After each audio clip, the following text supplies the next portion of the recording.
Hi, my name is Jessica, and I'm a developer advocate at Twitter, and I'm here to talk to you about running your favorite Python package inside of R.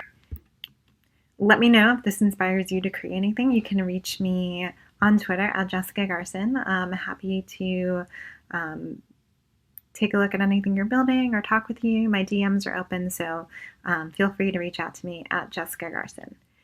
Code for today can be found at github.com/twitterdev/run your favorite Python package in R. So you might be wondering, like, why would I ever want to run my favorite Python package in R? And the reason why is that both languages are widely used for data science, so it makes sense that you would want to use them together. Reticulate is a package for R that allows you to run Python code inside of R. And it's a really exciting collaboration tool because you can run your favorite Python packages in R. Plus, you can also work with people that you might not have the opportunity to. For example, I used to work at a company when I was first learning Python, and there was someone who was in a similar place to me, but they were also learning R. So it'd be really fun to be able to collaborate and pair program with some of maybe my favorite tools inside of R, and it would have been a really fun collaboration opportunity. Also, there are packages for R that don't exist in Python, such as some of the plotting capabilities that are pretty robust and really exciting. And so being able to use that as well is something that's really exciting, is to be able to kind of explore the best of both languages.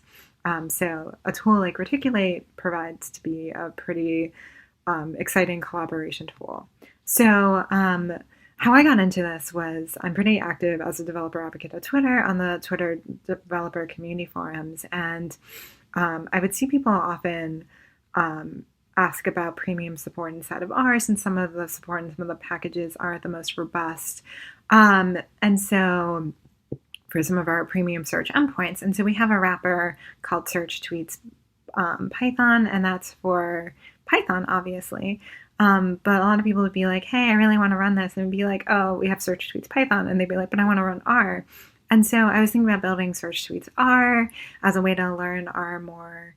And I ran into somebody at PyData who was talking to me about Reticulate. And I was like, oh, you can run Search Tweets Python inside of R. And so I wrote that up as a blog post, and I use it to respond to people on the forums quite often.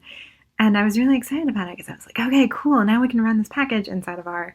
But today I'm actually going to be using my favorite Python package, Request, just because I love APIs and I love endpoints. And so we'll be using the Python request package to make a HTTP request to call Twitter's recent search endpoint. So recent search allows you to get tweets from the past 7 days. And you might be wondering, what will I need to get started to run this code sample? So you would need to create an app, which allows you to connect to the Twitter API. You can apply for access at developer.twitter.com/en/apply for access. You can also sign up for labs, which is our experimental endpoints that we're releasing as we're rebuilding the future of the Twitter API. And you can do that at t.co/labs. And you will also need to enroll in the preview for labs recent search. You'll also need an environment for running R on your machine. And so I'll be using RStudio for today's demo as well. So yeah, now let's get into the demo portion of today. So you'll have to install some packages. First and foremost, Reticulate. So it's just install that packages Reticulate. We'll also be using dplyr, which kind of lets you work with data and manipulate it in the ways that you need to shape your data frames and things like that. We'll also be using the JSON package for R called JSON Lite, and we'll also be using YAML as well. And so from here, let's actually kind of get started and calling the packages. So let's call Reticulate, dplyr, JSON Lite, and YAML. And then from there, we're going to need to set up the path to Python. So one of the first places I made a mistake was actually, I forgot to specify the dot version. So I just specified Python 3, and I was like, why isn't it working? You have to actually do Python 3.7. And then from here, we're going to actually tell Python, or tell R to use Python as the path to Python. And then from here, we're going to want to set up a virtual environment for tweet env and pip install requests into that. And then from here, we're going to want to use the tweet env as well. And then from here, let's actually set up the imports. So this is like the top of your Python file where you're importing things in. We're just going to want to import JSON. And you'll be wondering, Jess, why are you importing JSON? You're using this JSON Lite, I see too. There is one place where I wanted to have something be a Python dictionary, and specifically a Python dictionary, and the way that I do that is usually json.loads, and since I was already using reticulate, I figured I would also use JSON here. And then also, we're going to want to import in requests as well, so let's import that in as R. And then from here, let's do the fun part, which is telling it what Twitter handle we want to get tweets from. So let's do Twitter dev, which is our team's Twitter handle. And then from here, let's actually pass in the handle into the URL. And from here, we can actually print out the URL. So from here, we've actually put that into the labs URL for the endpoint, and then we have this query parameters set to equal from Twitter dev. So we're looking for tweets only from Twitter dev. And so from here, we want to pass our credentials in through a configuration file that's a YAML file. And so we're going to pass that in. And you can actually see a sample of my secret.yaml file inside of the GitHub repository as well. And then from here, we're going to pass in the bearer token.